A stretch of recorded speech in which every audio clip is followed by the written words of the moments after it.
हरियाणा सरकार में खाद्य एवं नागरिक आपूर्ति मंत्री राजेश नागर का कहना है कि उन्होंने अपने विभाग का काम शुरू कर दिया है। वहीं हरियाणा सरकार आने वाले दिनों में जनता के हित में कई अहम फैसले लेगी। किसानों को फसलों को लेकर किसी तरह की कोई परेशानी न आए, इसको लेकर अहम कदम उठाए जा रहे हैं। उन्होंने किसानों से पराली नहीं जलाने की अपील की है। नेटवर्क 10 संवाददाता ईशा ठाकुर ने राजेश नागर से खास बातचीत की है। क्या कुछ कहा, सुनिए। जनता पार्टी ने ऐतिहासिक जीत के साथ ही इतिहास रच दिया है। पहली बार ऐसी पार्टी बनी है जो तीसरी बार सत्ता में काबिज हुई है। इसी के साथ मंत्रियों को भी मंत्रालय बांट दिए गए हैं। राजेश नागर जी, फूड एंड सप्लाई मिनिस्टर, इस वक्त मेरे साथ हैं। सर, आपको सबसे पहले तो शुभकामनाएं। धन्यवाद, बहुत बहुत। जी सर, जिस तरीके से अब मंत्रालय भी बांट दिया गया है, फूड एंड सप्लाई मिनिस्ट्री आपको दी गई है, किस तरीके से अब आगे बढ़ेंगे आप? देखो, अभी कल हमने अपने अधिकारियों की एसीएस की कल एक बैठक बुलाई है, मीटिंग बुलाई है, और उसमें बैठकर आगे की सारी रूपरेखा तैयार करेंगे। और उसके बाद सारे अधिकारियों की एक बैठक बुलाकर आगे के लिए जो भी है उसके लिए मीटिंग करके आगे रूपरेखा तैयार करेंगे। किसानों के लिए क्या कुछ कदम उठाए जाएंगे ताकि उन्हें कोई दिक्कत ना आए? देखो, ये सरकार किसान हितैषी है। सबसे ज़्यादा अगर किसी सरकार में किसानों का हितैष काम हुआ है तो भारतीय जनता पार्टी की सरकार में, हमारी सरकार में हुआ है। हमने जो मुआवजा दिया है तो सबसे ज़्यादा मुआवजा हमने दिया है। एमएसपी पे फसलों को हम खरीद रहे हैं, 24 तो हम खरीद रहे हैं। इस तरह से बहुत सारी सम्मान निधि किसानों को हम दे रहे हैं। तो इस तरह से बहुत सारे काम हमारी सरकार ने, केंद्र सरकार ने, प्रदेश सरकार ने किसानों के लिए किए। पराली एक बहुत बड़ा मुद्दा बन चुका है सर। एक बार फिर से दिल्ली की आबोहवा खराब हो गई है, जिसको लेकर लगातार किसानों पर आरोप लगाया जाता है कि पराली वो हर साल दिवाली के वक्त जलाते हैं, इससे आबोहवा दिल्ली की खराब होती है। अब तो हरियाणा के शहरों का भी जो प्रदूषण है, वायु प्रदूषण, वो बढ़ गया।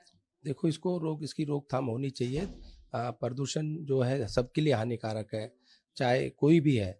तो इसकी रोकथाम करनी चाहिए और हमें सोचना चाहिए कि इसको ना जलाएं। और सरकार इसके लिए और बहुत कुछ वो उसके बदले में दे भी रही है, उसका भी लाभ लेना चाहिए।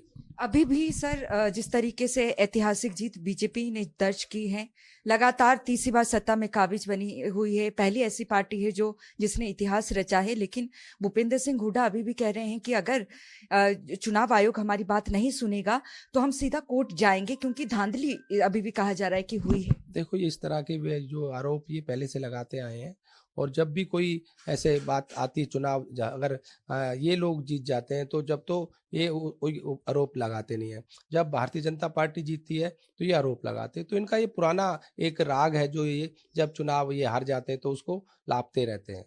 आज साधु संतों का कहीं ना कहीं जमावड़ा लगा था मुख्यमंत्री आवास पर। उनका आशीर्वाद मुख्यमंत्री को भी मिला है, आपको भी मिला है। कैसे देखते हैं इस चुनाव में उनकी? देखो, अगर साधु संत महात्माओं की अगर कोई सम्मान कोई करता है तो भारतीय जनता पार्टी करती है। ये आप लोग देख सकते हैं कि और भी सरकारें कभी भी आई हैं तो साधु संत का कभी भी इनका सम्मान नहीं हुआ। हमारी पार्टी हमेशा इनको सम्मान के साथ, आज भी हमने कितने हजारों संत हमारे पूरे भारत से आए और उनका सम्मान किया, उनको उपहार भी दिए, उनके विचार भी लिए, उनके आशीर्वाद भी हमारे मुख्यमंत्री जी को मिला। तो इस तरह से हमारी सरकार में इनका मान सम्मान होता है।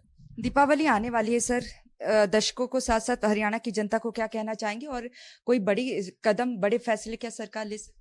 देखो, अभी जो बैठक है हमारी कल विधायक दल की, उसमें देखो क्या वो लेते हैं। और दिवाली की तो मैं सबको अग्रिम बहुत बहुत बधाई देता हूँ, बहुत बहुत शुभकामनाएं देता हूँ क्षेत्र की जनता को, प्रदेश की जनता को, भारत की जनता को।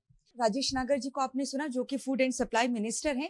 इनका कहना है कि जिस तरीके से भारतीय जनता पार्टी तीसरी बार सत्ता में हरियाणा में काबिज हुई है, आने वाले समय में कई ऐतिहासिक फैसले हैं जो नायब सिंह सैनी सरकार की तरफ से लिए जाएंगे। कैमरामैन विकास के साथ नेटवर्क 10 के लिए चंडीगढ़ से ईशा ठाकुर।